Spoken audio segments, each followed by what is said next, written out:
Hello, Fortune. You're welcome. You're welcome. Thank you. Before we invite Dr. Eziaku Rashid for our presentation, I want to call on Ms. Bridget to please give us a citation. Ms. Bridget.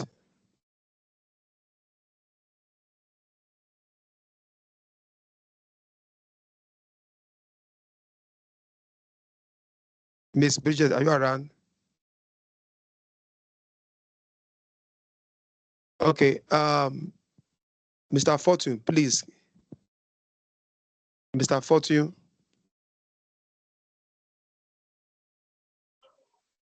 Yes, good evening. I'm here. Yeah, please, can you help us with the citation for Dr. Eziaku? Thank you. Okay, thank you, sir. Pardon me, let me just open it. Okay. Good evening, everyone. I would like to introduce our guest speaker for today. Her name is Dr. Eziaku Onyezu Rashid. She holds a PhD in architecture.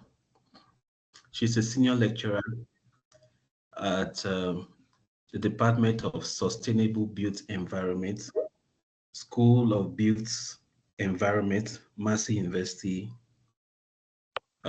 New Zealand.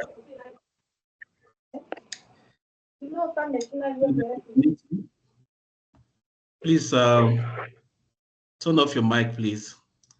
She is the coordinator of the CIB Task Group 125. She is a guest editor.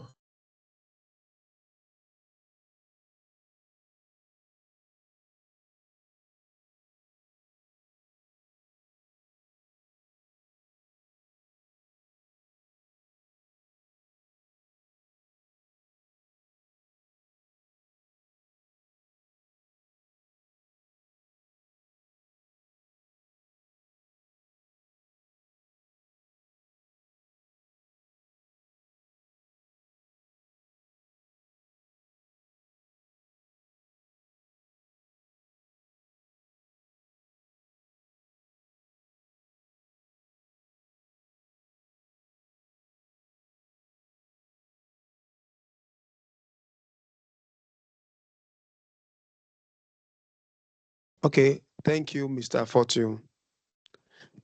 Dr. Eziaku Rashid, you are welcome once again. Thank you. Yeah, please, you have the floor now. Thank you so much.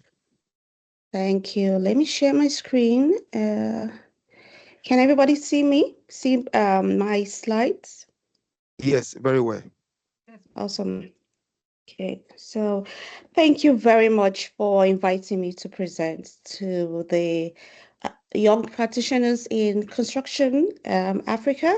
It is my pleasure to present the work that I do and why I enjoy doing that and how the work I'm doing leverages on artificial intelligence in building sustainability as well as ensuring occupant comfort in buildings. Before I start, let me introduce myself a little bit. I always love to talk about where I come from and my journey because I'm African, I'm Nigerian, so I always feel like I should let everybody know how I came to be what I am today. So I started my university days in Abia State at ABSU, for some of you who know. And in that, I did my bachelor's and master's, and I looked into intelligent buildings, what makes buildings smart, what makes them innovative. I looked at some smart technologies then, and this was almost 25 years ago. After that, I did my master's in Malaysia, and then I began to look at, how some of these buildings are put together, innovative ways that buildings are put together. And I looked at IBS, which is another form of, prefabrication and so on. And then that led me to do my PhD. and in my PhD in architecture, and that's when I began to look at occupant comfort, people who stay in the buildings, how do they feel? And I think that was when green buildings was a thing. And so I looked into how green buildings make occupants comfortable as well as productive. So I'm still on this journey. I'm still looking at how buildings can be designed or managed in a way that they improve the occupancy, improve the occupants, their health, their well-being, their comfort, as well as their productivity. So all this had led me into the various forms of technology, innovative solution systems like using artificial intelligence, Internet of Things, and even using VR to explore options of how occupants can be made comfortable, as well as buildings be sustainable. Yeah, for the climate. So that is what my journey has been, and yeah, my research revolves around indoor environment quality, how people feel in buildings, the factors of indoor environment quality, the temperature, the humidity, the lighting, the acoustics, CO2 levels, temperature, and so on. And then I look into how this influence the building performance in terms of the energy efficiency, environmental sustainability, as well as social sustainability. I've looked a bit into that, but my work has revolved mainly around the three first factors or the three first keywords here.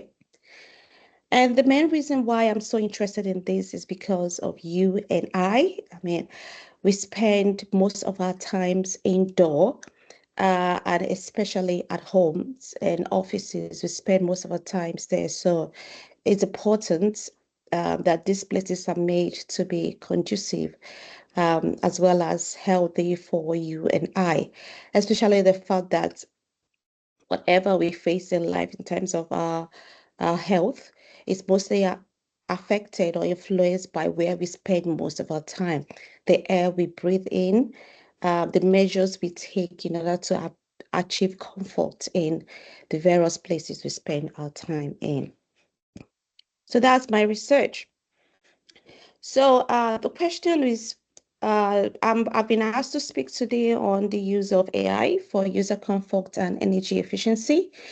Um, so the reason why you might ask, why AI, and especially because in most parts of the world, or even in the ancient times, buildings have always been constructed and managed without the need for AI.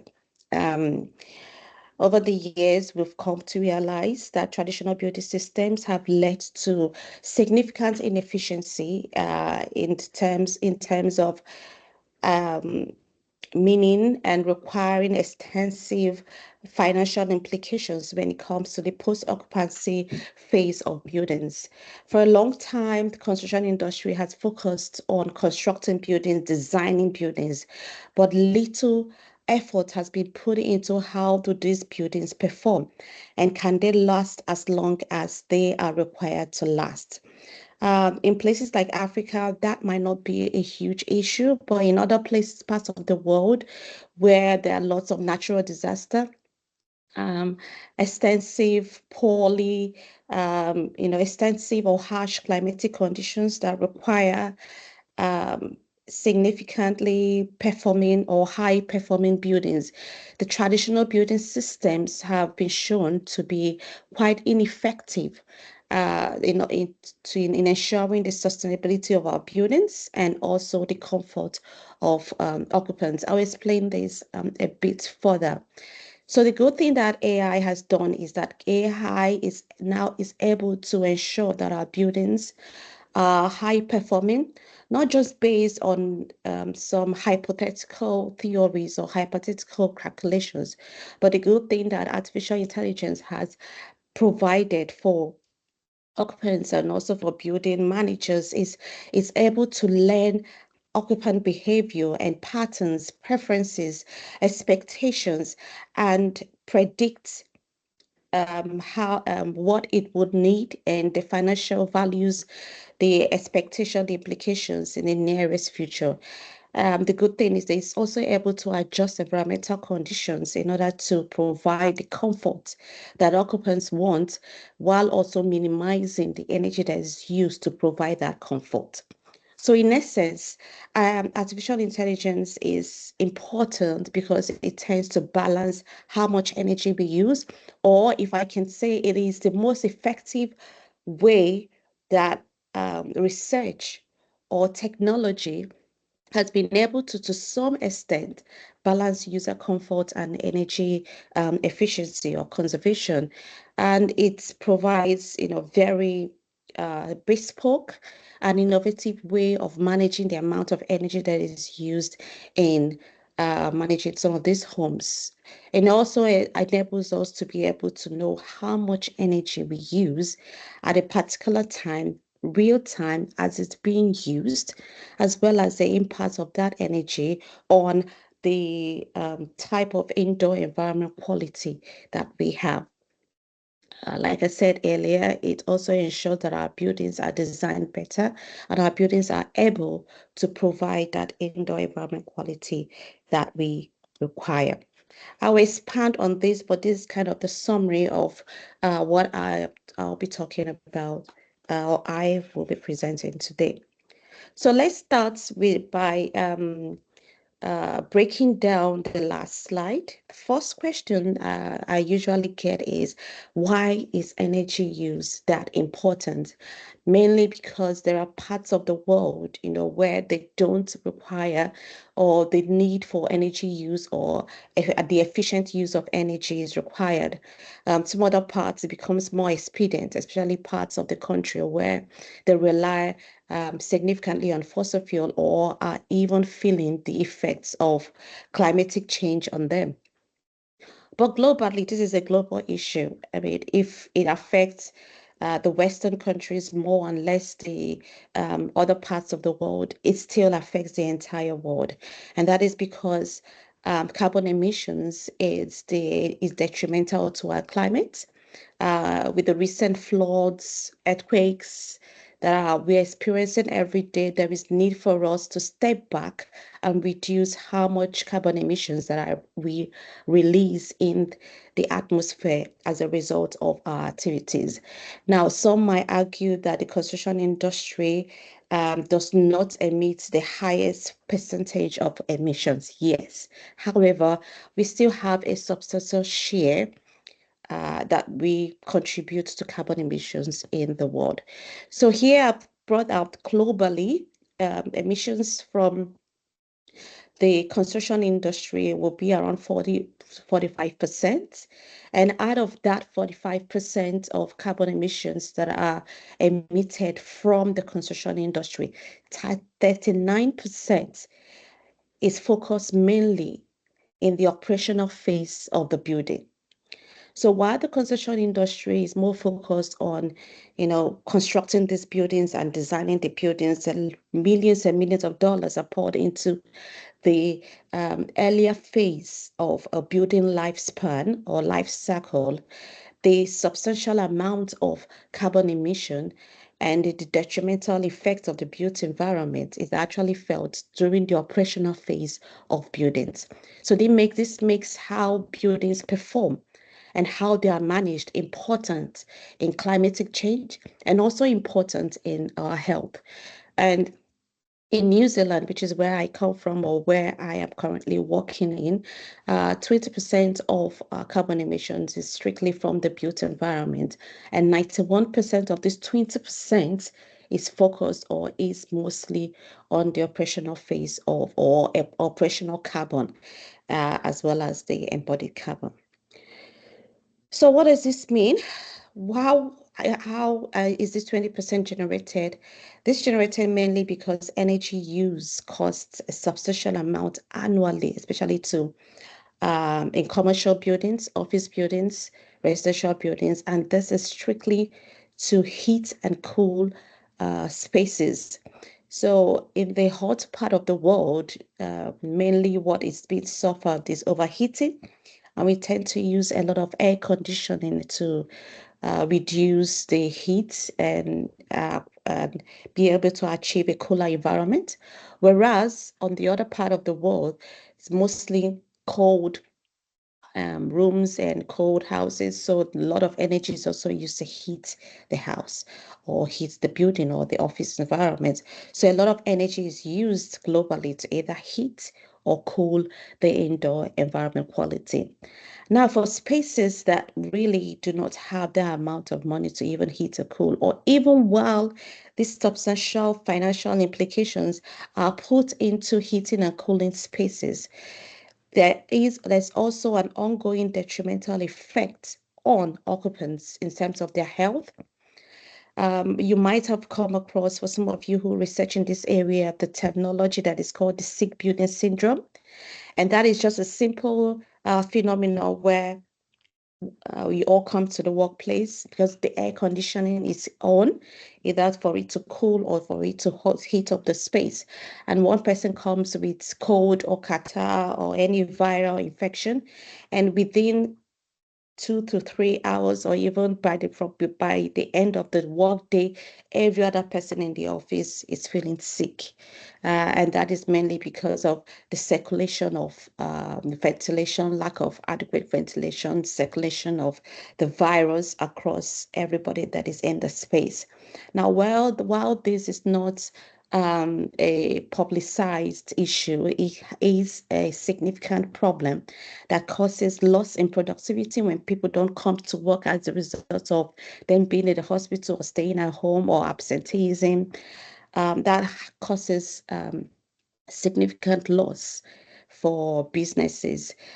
This is one I found. It causes about $170 billion annually in the US. It causes businesses this amount as a result of loss in productivity, ill health, absenteeism, and so on. And these are just related to how our buildings perform. And also, managing buildings post-occupancy costs a significant amount of money. I wrote down here that 92% of operational costs post-occupancy is related to occupants. It's related to how occupants use the space, how occupants feel in the space, how occupants want the space to be. So you can read more about all this from these links that I've put down here. So we have talked a lot about the energy use side. Let's come to the health part of it. My research team, we have over the years, and this is about, let's say 5 to 6 years, we have been monitoring some homes in New Zealand. We have monitored more than 30 homes, looking at how these buildings are performing in terms of providing a good indoor environment quality for occupants. And it will interest you, which well, some of you who work in this area will not be surprised that there is substantial percentage of poorly designed homes in New Zealand. And I'm sure, yes, you say in Africa there are, but also in the other part of the world, there is significant number of percentage, in fact, of poorly designed homes. So I've put up some pictures of things we found in people's houses. You can see molds in some of their houses here, leaking floors, could also be leaking roofs. The bedroom roofs leaking as a result of the roof, poorly designed or poorly maintained, rather, roofs that cause all this. Now, what the problem is, this cause a lot of issues in people, fungal, allergies, stress, so on. And this is some of these issues are also caused because people cannot afford to heat their homes. And that is why I put down here, fuel poverty was one of the issues we found significantly that affected some of these homes. A lot of people have had carbon monoxide poisoning, arthritis, influenza, bronchitis, so on, that are related to homes. It will interest you that most of the problems we have might not necessarily be because of genetic problems or so on. They could some of the health issues could actually be because of where we spend most of our time in, and that is our homes and our office environments. So we do monitor these buildings, we go around the buildings, and we also use some smart systems, which I'll talk about later on, as a form of AI to monitor some of these homes, identify these problems, and help inform the owners or building managers of these homes on some reactive maintenance measures that they can use, retrofitting and recladding for some of the buildings. So I had intended to ask some of these questions just to get us thinking about the place we live in, the place we go to work, to see, how many of us have some of these problems. Uh, that I want us to, for the next 2 minutes, look at these issues or these health issues, and let me see, I will call them out, and then if you can raise up your hands and let me see those who can relate to having experienced any of these issues. First one is asthma. I don't know if any of you has, if you can just use the button to raise up your hands so that I can see if any of you have ever experienced asthma in your lifetime, or someone who has experienced it in their lifetime. Uh, the other one is scabies. Scabies is quite common amongst everyone. Ringworm, allergies. One of the things that are very common is allergies, especially at older age, stress, anxiety, depression, diarrhea, carbon monoxide poisoning, pneumonia. Pneumonia is very common. If you're in Nigeria, that's one of the most common illnesses in Nigeria. Dysentery, typhoid, malaria. Malaria is the most common one. It's really nice to see a lot of hands being raised. And I want us to start thinking about where some of these issues can come from, and it will interest you to know that research has shown that most of these issues come mainly from uh, buildings and how our buildings are designed or managed or maintained to be. Okay.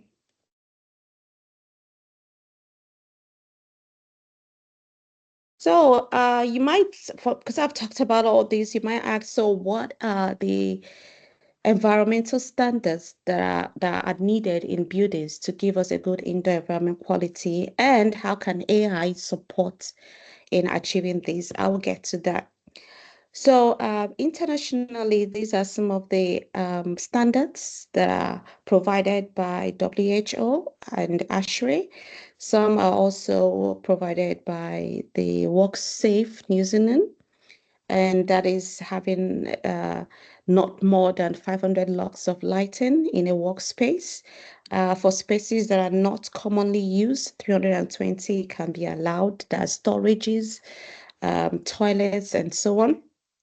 In ventilation, the good thing with COVID, that COVID did for us, was to make everybody more focused and attentive to the CO2 concentration in buildings.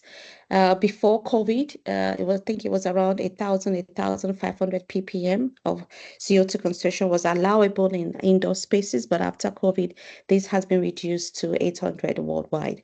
In fact, in some recent research, 600 ppm is now advocated to achieve better circulation, better ventilation in indoor spaces. When it comes to thermal comfort, a minimum of 18 degrees is the World Health Organization's limit, and that is to avoid the input or the growth of mold and the circulation of viruses in indoor space.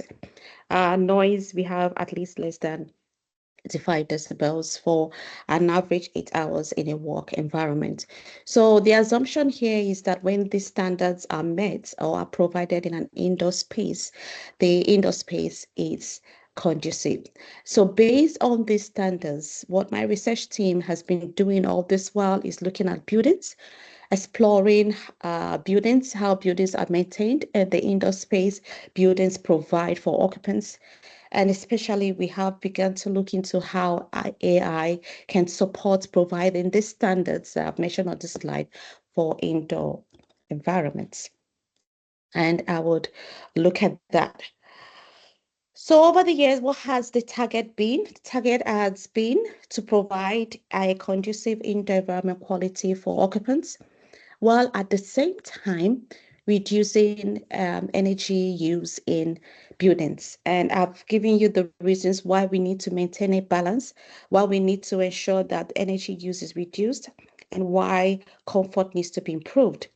But the problem the research and as well as the industry has had all this while, research community and industry, is how practical and how feasible has it been to achieve 100% comfort for occupants, as well as achieving 100% energy efficiency. This has been a problem all this year, and I will expand on this. So over the years, traditional means of achieving energy efficiency and occupant comfort has been in loggerheads with which one should be prioritized above the other. So here I have tried to depict the dilemma that is going on about creating this balance. And on this slide here, we have occupant comfort on one side, we have energy efficiency on the other side. And to achieve this, the indoor environment quality needs to be controlled, manipulated in order to achieve both. Now, with the advent of green buildings felt yes, they could solve this problem. And there were two ways to solve this problem, either depend on passive control being naturally ventilated spaces where you open the windows, you close the windows in order to create a good indoor environment quality, allowing the inflow of air and the outflow of used air and so on. And then you have the mechanical system, which is our HVAC systems, our air conditioning systems, where they are expected to do all that. But the problem we've had is that there is still the problem of not achieving appropriate indoor environment quality and comfort. And because of the reliance on mechanical systems to solve this problem, there has been extensive use of energy. So the problem has been reducing energy use. However, reducing energy use has for the passive control, which is the natural ventilation, depends a lot on how adaptable human beings are, and that is increasing that band of indoor environment quality. So instead of having like 20 degrees of temperature in a space for 8 hours or all day, that band is expanded from 18 to like 21 or 22 degrees. And that has to do with how acceptable human beings are to the extended band of indoor environment quality. However, depending on mechanical system, which are AVAC systems, that band is limited and reduced extensively.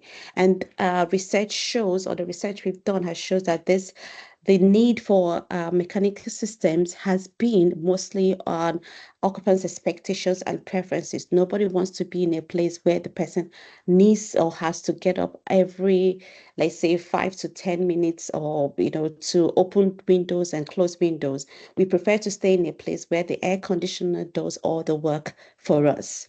And that has led, or that has supported market trends when it comes to the HVAC systems and smart systems that are happening nowadays. So on the left side here is me depicting how the external environment is being manipulated and reduced further to optimal comfort levels. And this is mainly done by HVAC systems.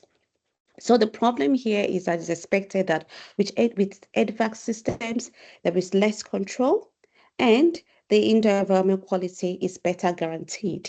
However, some of you who have done the research has seen that some of these things are greenwashing, because despite the fact that we have a lot of HVAC systems in homes, occupant comfort is still not guaranteed. And I'll explain why. I'll explain this by this research that was done. This is one of the most evident research that has been documented to show the performance gap with predicted performance and actual performance, especially with energy efficiency and occupant comfort. So on this slide here with the so what happened here is a building where they were using extensive energy in manipulating the indoor environment quality and heating, cooling, using space, lighting, and so on.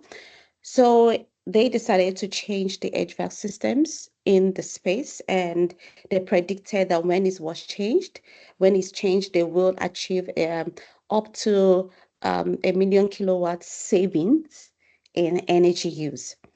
Um, but and then they planned, and then they said that 100 watts will be reduced to about 200 or 250 kilowatts per annum. However, when these changes were made, where they then put in HVAC systems and improved the HVAC systems, the energy improvement they had predicted was not achieved. So you can see here the purple, the red, or will I say the burgundy color, or blood color, is the actual measured energy improvement, which was almost the same with the initial energy use, whereas the yellow was their prediction that this was the energy they would use or they would achieve, the energy use they would achieve, which is just little. But you can see that after the improvements, increasing the use of HVAC systems, that the energy predictions were not met. So the problem here is there is still a performance gap by us just replacing HVAC systems than us being able to use more innovative and smarter ways of improving how our buildings perform. And that is where the use of artificial intelligence comes in. So on this slide here, I've asked the questions, and that's because, and the question asks is, are we putting a lot of expectations on HVAC systems, expecting them to provide us with the indoor environment quality we need? Or have we come to a level where HVAC systems can no longer provide us the improvements that we require for our buildings? And is there a missing link here? And I hope at the end of this presentation, I will show you the missing link. So these are some of the approaches that I use to improve the performance of buildings. And I've talked about more adaptive or responsive HVAC systems, which have not gone to that extent to give us the improvements we need. But I will focus on the smart sensors and monitoring systems, which is where my research is these days, which is what I'm looking into. And those are the technological solutions that I use. These other solutions, building envelope design or redesign or retrofit, has been there all this while. Post-occupancy evaluation is another approach that is being my research has been on post-occupancy evaluation for a long while, and that is called the continuous monitoring and improvement of our buildings. And I'll talk about that in another presentation, not this one. But for this presentation, I'll focus on smart systems as a form of AI in buildings. So to summarize the use of AI has been, or the use of AI and the benefits of AI in building systems. AI has been beneficial, and with advances in technology, we will substantially in few years be able to explore more usefulness or benefits of AI. So one of them is AI has made it easier for us to monitor energy use in buildings. The research I've done has been easier all this while because of the use of AI in monitoring how much energy is being used in buildings. And I'll show you evidence in the coming slides.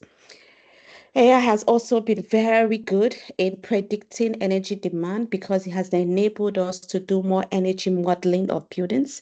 Using historical information, we've been able to monitor how do these buildings behave now.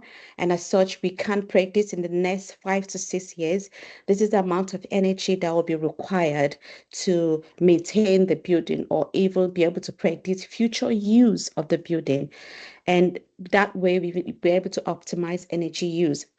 Optimizing energy use has to do with AI is able to identify peak periods during the year where energy will be needed more, maybe during winter, for places where, or even during times in the day, like in office spaces, it might be for the first 8 hours or 4 hours in the day. AI allows us to be able to optimize energy use, reducing energy use at those low periods and increasing energy use at the peak periods, thereby reducing peak energy use throughout the day and throughout the year. So that is something good energy use. That's something good in energy use that AI has been able to offer the construction or the building industry. When it comes to occupant comfort, this is usually not an area of benefit that is very much publicized because we all focus on energy use because of the quantifiable benefits, and that is, you reduce the amount of electricity bill you have to pay, so that is quantifiable. But however, AI has been significantly beneficial in how we control temperature in an environment. AI can monitor, um, be able to monitor how the pattern of thermal comfort for users and be able to adjust the HVAC systems accordingly to be able to provide the thermal comfort that is required. Or in the same way, also the lighting preferences. For instance, AI is able to use motion sensors to know when people come into a space, switch on the light. When they go out, they take off the light. And also the air quality has been the most efficient, most evident these days because of COVID and and viruses that are going around air. AI has been able to detect the CO2 concentrations in an environment in real time and be able to prompt positive changes in the indoor environment quality in the response to that. It also allows confidence for people, so you don't have to always get up, switch on the HVAC or open windows. AI is able to help that and also monitor, prompts us when we need to make some of these changes in our environments, thereby encouraging or promoting, as well as supporting energy-wise behavior amongst occupants. I will break these things down with some case studies of some of the research we've been doing. This one is a research where we have been monitoring this building. This is an energy efficient building that has been designed. Is an office space merged with a home. It was in this part of the world, at times people have home offices and where they do their work, as well as which also is their homes. So this is an energy efficient house um, with our green building, and I'm sure in some of the countries you also have green building rating tools. This building was rated, I think, a 5 star, which is quite high. And we monitored. So what we've been doing over the years is like the third year, we have been monitoring the energy use as well as the indoor environment quality, occupant comfort in the space. And these are some of the things we found. Um, we found, substantial, interesting differences with very good energy efficient houses. And this is how AI has supported that. This is a monitoring that is done real time. The sensors we use monitor or provide the readings of the temperature, power at every 2 minutes. So we are able to know the peak periods. We're also able to know the low periods. We're able to know the temperature in each space. So the sensors are placed in every room in the building, and then we're able to monitor it round the clock. So you can see here, we're able to see when the temperature is going below the band, the acceptable band, which is 18 degrees to 24 degrees. You can see that some of these rooms are going beyond the expected temperature band. And at this stage, what we usually do is the alerts. So the AI has been set up in such a way that it sends alerts when the temperature or the indoor environment quality levels are outside the acceptable bands. So it sends the alert, and so informs the building manager, and changes are made to the HVAC system for air-conditioned spaces. So it's usually in air-conditioned spaces that these things are done. And then we're also able to monitor the energy use intensity. That's how much energy the building is using at a particular time. And you can see here, this is a low energy building, which is good, using less than 300,000 kilowatts per hour of energy, and also costing them just $78 to in electricity bill for this building. Now, for you to understand the comparison, this in this area, the average electricity bill cost is, I think, 119. And this building, because it's a low energy building, is costing them only $78 per month to heat up their home, man everything that is in their home, in the house, the fridge, everything, the HVAC systems and so on. So this is a highly energy efficient building. So now I've just talked about an energy efficient building. Let's talk about this one. This one is a home that is kind of in a countryside in the building. We also put in some smart sensors here, and we monitored this building for about 2 years. The first monitoring we did showed substantially poor performing building.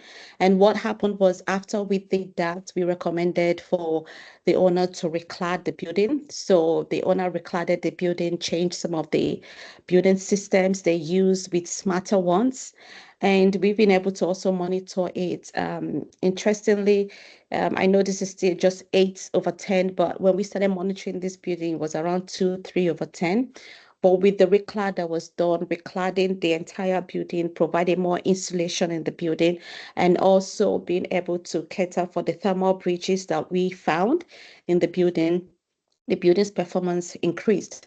So we monitored this building using AI, and it kept showing us at real time how the building is performing and increasing in its performance. So you can see here, most of the rooms are within or fall within the temperature band of that is acceptable. We only have this space here, and actually this space is a sunroom, so it has no insulation in this room. No insulation, is kind of an outdoor pot, but it's an enclosed outdoor pot. So it is expected for the temperature range to be almost the same as the external temperature range, as in falling and the variations moving according to this time, the daily variations in climatic change, in weather change. So when it's cold in the morning, it is cold, temperature drops when it's high in the afternoon, evening, and so on. So this is expected for a room that is not insulated. But you can see the other rooms, as a result of the insulation and recladding and changes, they have it has substantially changed. And also the power use was significantly improved. This is another building that we are currently monitoring. This building is one of the evidences of a poorly performing building. Interestingly, when you see buildings like this, you think, oh, these buildings are, well, they are fine and all this stuff. However, they are poorly performing buildings. This building actually has double glazed windows. The building is also well insulated. But as a result of substantial lack of, I think, thermal breaches in the room and occupant use of the buildings, you will see how poorly the buildings perform, especially when it comes to the CO2 concentration. So we've been monitoring this building, and we can see pattern of use in this building. We receive a lot of alerts on this building as a result of the smart sensors we've put in these buildings, showing significant rise in CO2 levels, and this is mostly in the night. This also shows how much CO2 we emit when we sleep and in a space that is not constantly ventilated. In spaces, you can see so the rise in CO2 levels during the day, during in the night, and then during the day they drop to within the acceptable range, and that is when you you open the windows, you close the windows. You open the windows, they drop, and when they are closed and people stay in the space for a long time without opening the windows and airing it, the CO2 level increases. We've also been monitoring the temperature. The temperature they've been okay, but you can see they are more varied with the space because the owners of the space of this building practice more of natural ventilation than air conditioning the space often. So there have been times where it has fallen really, really below the acceptable band, but you could say reasonably it is within the band. Now, when it comes to the health score, the building has not been doing that well. It's been given a 6/10 constantly, and 24% of the time the space has been unconducive for people. So this is now compare this with years back before the advent of AI. We won't be able to know how buildings behave or how they perform real time. But this is us monitoring these buildings and being able to inform the building users how your buildings are performing, and the kind of changes that you could make to ensure your building performs as it is.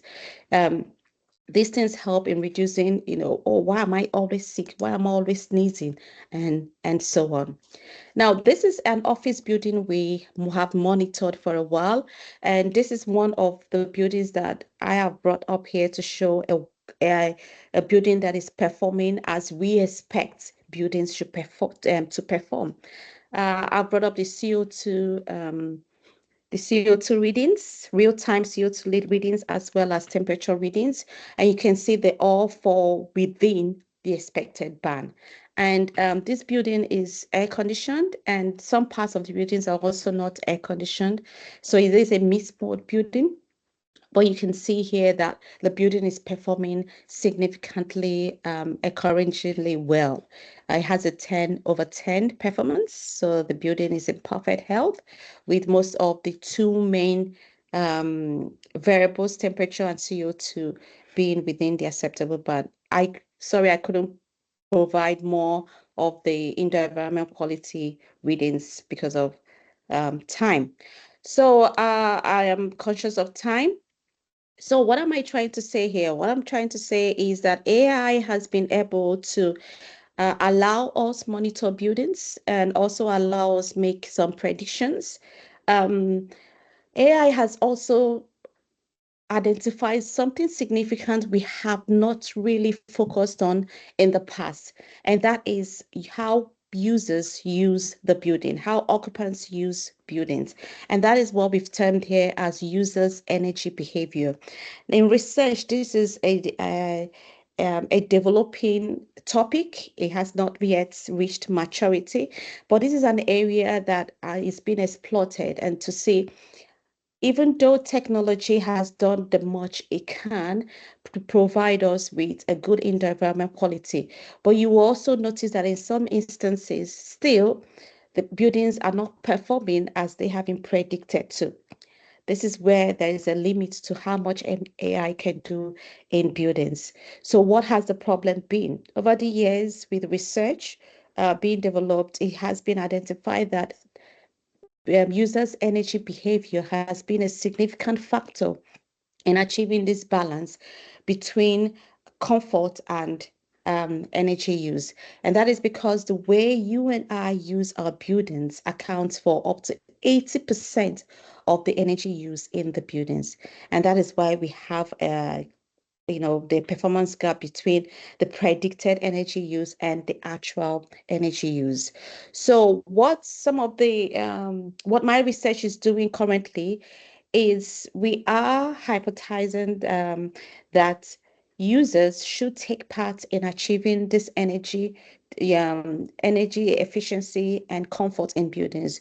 We should not rely strictly on HVAC systems and the building systems, but it is time for users to take part in this. And how do we take part in this? And that is by our deliberate energy-wise actions.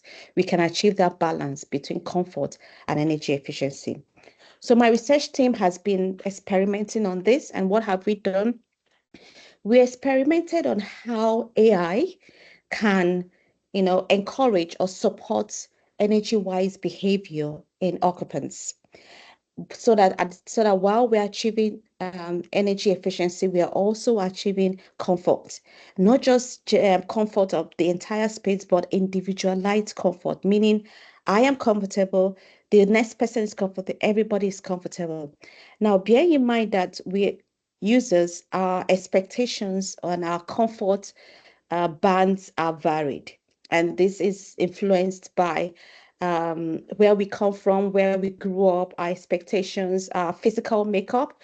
For instance, those who are slimmer might want places that are warmer because, and so on. Those from a colder region might prefer a warmer place than those from a hotter region. So, might prefer a colder place than those from a warmer region. So human beings, our expectations, our preferences for comfort is varied. So the question we're asking here is how can AI support achieving energy efficiency as well as individualized comfort? So this is what we've done. We partnered with the National University of Singapore on this, and also an industry key player in smart technologies, and that is Theta. So what we did was we designed these concepts where we wanted a situation where we can connect, AI is able to uh, improve how we perform or how we interact with our buildings by making us more attentive and more reactive to our own comfort as well as the indoor environment quality. So how did we do this? We did it in such a way that we monitored the buildings. We designed an Internet of Things platform where we connected smart sensors, which are these ones, smart sensors. We connected them to devices like your phones, wristwatches, to be able to monitor how we feel and how the indoor environment quality is, and at the same time prompting us to take some actions that are energy wise in order to achieve our comfort. That way, our behavior is supporting not just our comfort, but also energy efficiency and sustainability in buildings. So we designed that, and we've published a paper on it. You can read that up, and it was a success. So we tried this in an office environment, and in fact, we tried this in an air-conditioned office environment so that we will have little or nothing to do with the energy use. So we left the energy use as it is, we kept it as it is, and we were able to manipulate how occupants and users behave in the space at every given time. So we set the indoor environment quality alert thresholds, and at a particular time, any of the indoor environment quality passes or exceeds this threshold, the sensors will send off an alert to the individual that is in that space. So for instance, an occupant is seated in this area, and then the sensors here observe that the CO2 level is above 800 ppm or 600 ppm, whichever one. It sends an alert to the occupants that the space you are in is no longer conducive for you to walk in. Now, instead of us, requiring the space to change the CO2 level, thereby increasing energy use. What we did instead is to provide mitigation actions for the occupants. And this is things like as simple as take a walk, leave the space, is to help in with the ventilation and circulation of CO2 level in order to reduce the CO2 concentration in the space. And so on. We did the same with temperature, like take a cup of coffee, go for a walk, wear an extra clothes. Those energy-wise behavior were the ones we suggested. And what did we found? We found that at the end of the experiments, the user's perception of their comfort um, increased after the experiment. People were more productive. There was less stuffiness in the air. They felt more comfortable in the space and they perceived the space to be healthier. So, in other words, we have achieved occupants' increased comfort without making any change in energy use. So this is an area that we've just done the first experiment and we will be doing more experiment. This experiment was done in an office environment. We are currently trying to do the same in homes and so on. So this is this is an example that the indoor environment quality can be improved and comfort can be improved without any change in energy use. Okay, I'm mindful of time. Sorry. So what am I trying to say? What I'm trying to say is with an improved energy-wise behavior supported by AI, comfort can be improved in our buildings as well as energy efficiency can be improved. And how can this be improved? It can lower our electricity bills, it can reduce CO2 levels and greenhouse emissions, and thereby minimizing the impact of buildings on the environment, thereby helping us combat climate change. So this is one of the innovative ways we are exploring how the building industry can contribute to reducing the adverse effects of climate change. And this is by leveraging on artificial intelligence. So I've asked this question, what energy-wise behaviors do we perform in our homes? That's not for you to answer here, but for you to think about. And through the course of our research, we have come up with these energy-wise mitigation actions that we can all take in our buildings. And we are able to achieve this with the experiments we've done supported by AI. A lot of them are for homes, some are for offices, and so on. So, in conclusion, uh, to close this gap and achieve this balance between occupant comfort, user comfort, and energy performance, occupants need to be recognized as integral players, um, incorporated in how buildings are operated, as well as how we achieve comfort. And comfort can only be achieved better when it is individualized. So, with the integration of artificial intelligence in our building monitoring, bespoke, individualized at the moment, energy wise actions can be achieved, and these can be at the control of occupants and also at the discretion of people who are using these buildings. And I've used the word here participants to show that occupants and users are not just users or occupants, but they are participants in the fight against climate change and extensive energy use in buildings. Thank you. Questions? Thank you so I'll stop much, sharing. Dr. Thank you so much, Dr. Rashid. Thank you so much. Please, I don't know if anyone have any question to ask our presenter. If you have any question to ask Dr. Ezeaku Rashid, please, you are free to ask your question. Thank you.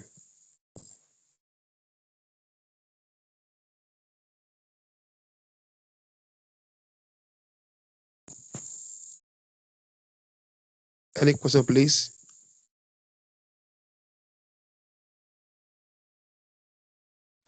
Hi, can I ask a question? Thank you, doctor. It was very good present.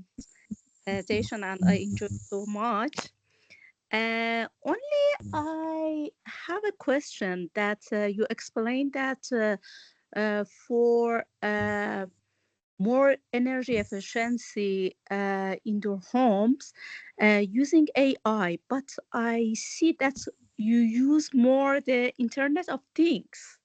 Yes, because you monitor and AI maybe is the part of platform for joining the Internet of Things to the some smart devices, same as a smartphone or some places. True, because I couldn't understand the rule of AI in your research. Most of them I understand that is Internet of Things, the efficiency and the importance of this new technology for using the following and the energy. True. Thank you. So the artificial intelligence we used for our research was the smart sensors provided us with data, and the smart sensors we use. I talked about the industry partner. So we use their platform. And it's called Theta. So the platform is an AI monitoring system. So what that does is it monitors the space, and with the data it gets from the space, which is real time, it analyzes the data to identify peak periods. It also identifies how the space is being used, the temperature at real time. So the main thing it does is as you are looking at the data, you're seeing how the space is being used, how the temperature, the CO2 level, humidity, it's reading in real time. And that is the benefits of AI. At the same time, it was able to predict one of the case studies I presented were able to predict how the building is performing currently and how it will perform in 5 years. And that we were able to then provide some recommendations for the building owner to make some changes in his building, because we recommended that currently with the current state of things, the building will keep using significant amount of energy in few years. So what we're able to do was we make those recommendations to the building owner, and the building owner was able now, which led to the building owner recladding his building and also making some changes in the appliances and so on the person had, and that now reduced the energy use. So they were able to achieve about 30, I think it was 28% reduction in energy over the next 5 years for the occupant. For the building owner, that is for the home. The home. So what actually we did was we placed smart sensors in different places in the building, and we at the back end we were able to monitor the spaces, and we are able to see how the spaces perform constantly, and that is where the AI is here. Um, Another form of research we are trying to explore is using VR, which is virtual reality, to see an artificial reality to see whether we can manipulate how people perceive the indoor space. I can't share the research now until we found something substantial to share. Um, why I'm not so eager with that aspect is because it's an invasive type of work where you go in there, people are given this fake reality, and then we are able to manipulate how they use this space. But the positive side of AI is what we're doing now, just monitoring the space as it is, and it being able to allow us predict energy use, predict the performance of spaces, and also being able to identify the aspects of homes or buildings that are using extensive energy and reducing that energy. Now, another thing it has done is being able to identify the aspects of the indoor environment quality that are not conducive for occupants, that way changes can be made. So that is what I mean by AI. Now, Internet of Things, it's connecting the smart sensors, different smart sensors together that both have an artificial intelligence in their backing. So we are able to also look at those artificial intelligence that are backing up the smart sensors and be able to read what the information and the data that they have given us. We've also been able to do energy modeling because of the smart sensors and the artificial intelligence that are backed up, that are associated with the smart sensors. I Thank you. hope that answers your question. Yeah, it's okay. Only one say that because these sensors is part of Internet of Things, because Internet of Things is sensors that can give us the real-time data. This is the definition of Internet of Things, and because this is the physical part. AI most of the time is the software and not physical part, database.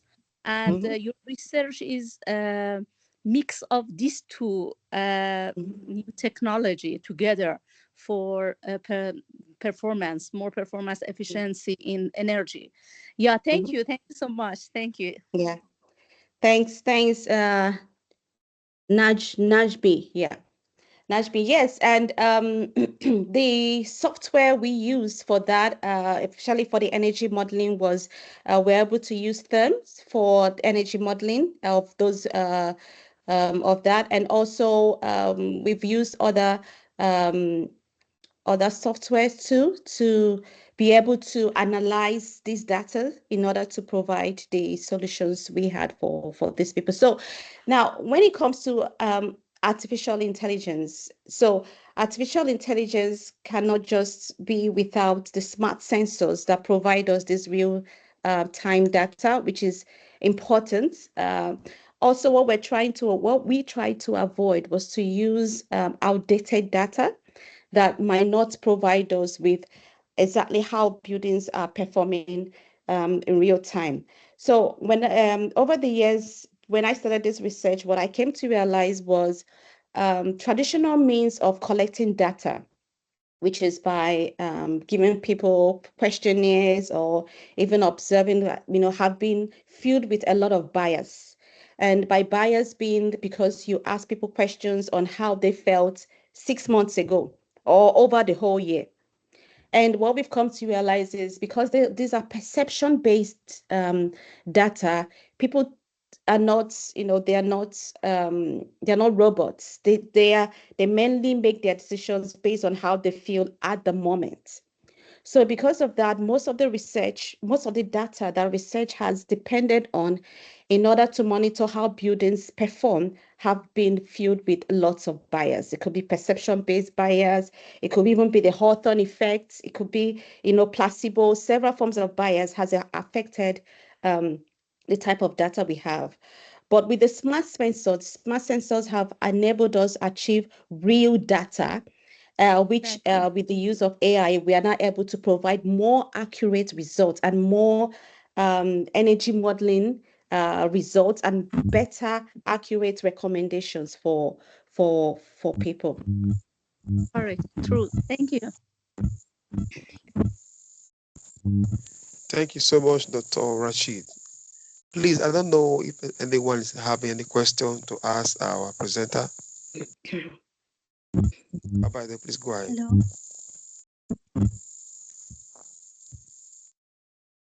Okay. Hello. Good evening, Dr. Ezeku. Is somebody else going first? No, you go I have the ahead. floor? Go ahead. Go ahead, Abide. You have the floor. Okay. Abide, Dr. you have the floor, Ezeku, good please. evening. Thank you so much for your presentation.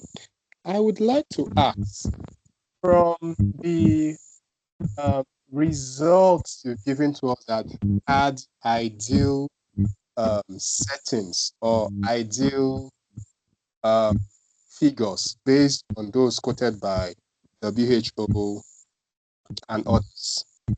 It was in a shall I say, an environment with mechanical ventilation. Are there plans to replicate some similar scenario in a naturally ventilated environment with the hope of getting similar figures? Thank you. Thank you, Batlomi. The question you asked that is like the golden egg. My team, we are researching on to see how we can replicate, um, occupant the appropriate indoor environment quality in natural spaces. I presented on one of the slides. So the key thing about natural spaces is that you cannot achieve a very optimal levels at all times because it's a natural environment. And natural ventilation depends a lot on the outdoor climatic conditions. So when it's very hot, it tends to move a little bit, flowing the same variation, but at a much more within the band level. So that is what we are trying to. The next research we're doing is in a space that is naturally ventilation to see how much that would influence, how much energy, will change while at the same time, how much comfort is being achieved. So what has actually made us look into this, because despite the fact that the indoor environment quality in mechanically ventilated spaces are kept at the WHO levels or the ASHRAE levels and so on, whichever one it is locally. We also came to realize that when occupants are being asked how they feel, they are still uncomfortable. Most of them also say, "Oh, I'm so uncomfortable about in this space," even in a mechanically ventilated space. That building I showed you, we also carried out, occupants questionnaires to them to ask them, how are you feeling at this particular time? And we're able to compare it with the real-time monitoring of the space. And it will interest you that even though the indoor environment quality is at optimal level, we still had occupants that said they were uncomfortable with the space. So which is why the AI, with the Internet of Things we did, and with the AI we use to analyze this data, we're able to identify what the problem was, which was that occupants needed to be in charge of their own comfort. So which led us to being able to identify or prompt occupants when their comfort is getting to be breached, and then telling them, okay, the indoor environment quality is might not be as you want. Can you change your behavior, or can you do something to make yourself more comfortable? So yes, you brought up a very good point, which we are currently working on, looking at replicating the same research in a naturally ventilated space to see the changes we can, mainly because naturally ventilated spaces are a lot cheaper to control than mechanically ventilated space. So, and my research over the years has always been reducing dependence on HVAC systems, and more or less prompting occupants, that's me and you, to be more involved in how our buildings behave. Yes. Then Huda. Hello, Thank good you, evening. Doctor. Please go ahead with your question. Yes, I am. Thank you very much for your presentation. It's very interesting. I would like to ask, do you have any future planning to make a device or application to make this be available for everybody to have in his house or in his office and so on? And my second question, is it affected by the type of energy that come to the house, if it is renewable energy or normal energy? Thank you very much. Thank you. Yeah, thank you for your first question. That is my wish. I've been so we tried this, and it's been it's one of the research that has not been done elsewhere. So we've tried this and we found that it works, as it has given us indication that this works. So we are currently Our plan is to replicate this in a naturally ventilated space, office space first, replicate it in homes, replicate it in different scenarios, and then we can then see if we can, if this technology or ideology is marketable there. So yes, Huda, it is my wish too, because my belief is if this is adopted or employed in homes and offices, substantial energy use will be reduced and people will feel more comfortable in their space because they now have control of their comfort.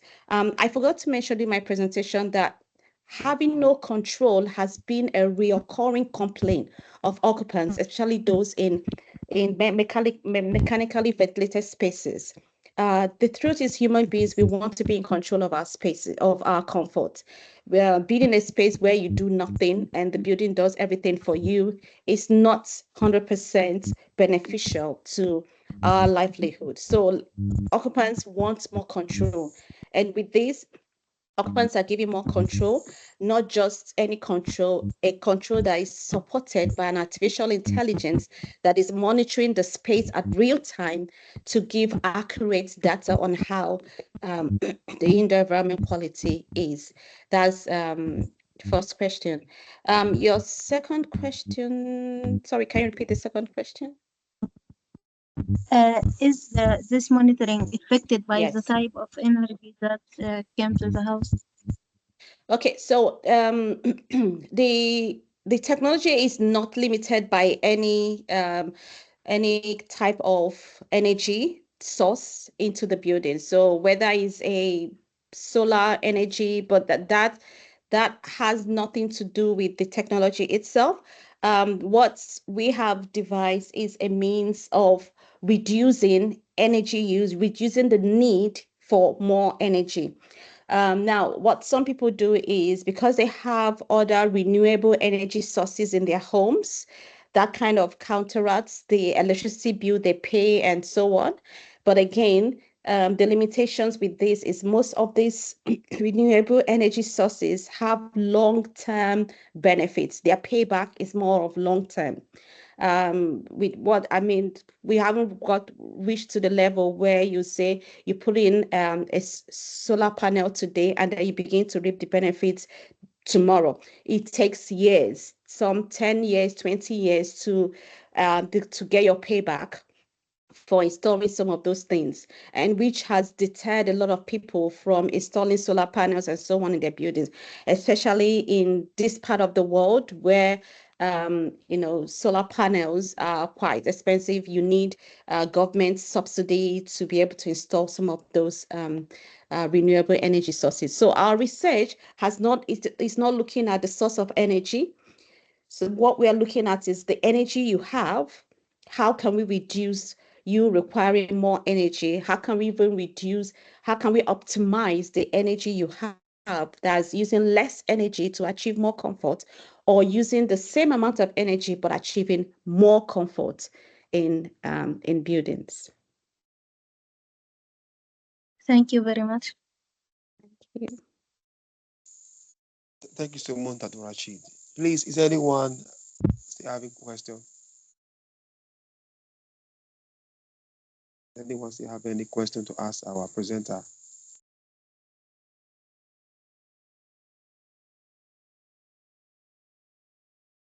Mr. Fortune, please, do you have anything to say? Mr. Fortune.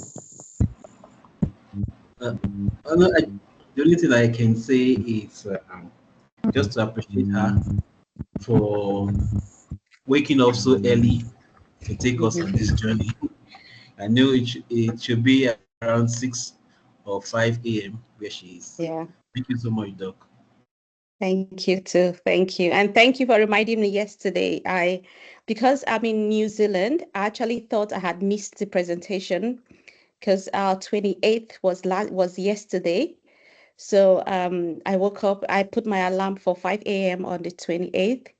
And then I was like, hold on, the presentation is meant to be today. And then I told him, oh, sorry, we're a day ahead of every other person. So yeah, thank you for reminding me. Sorry, please.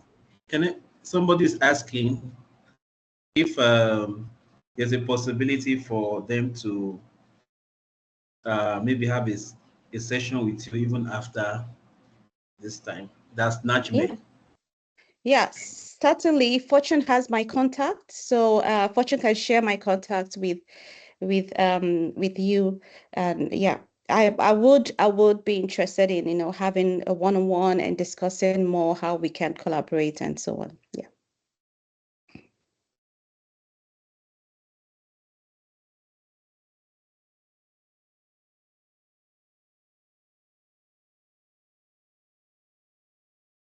Okay.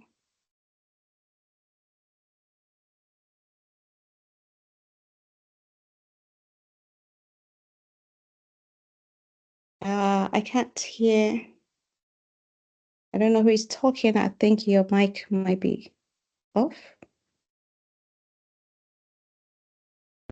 Thank you so much, Dr. Thank you. Rashid. I am Isaiah Omorege calling from Nigeria. Oh, Thank you for your sacrifice.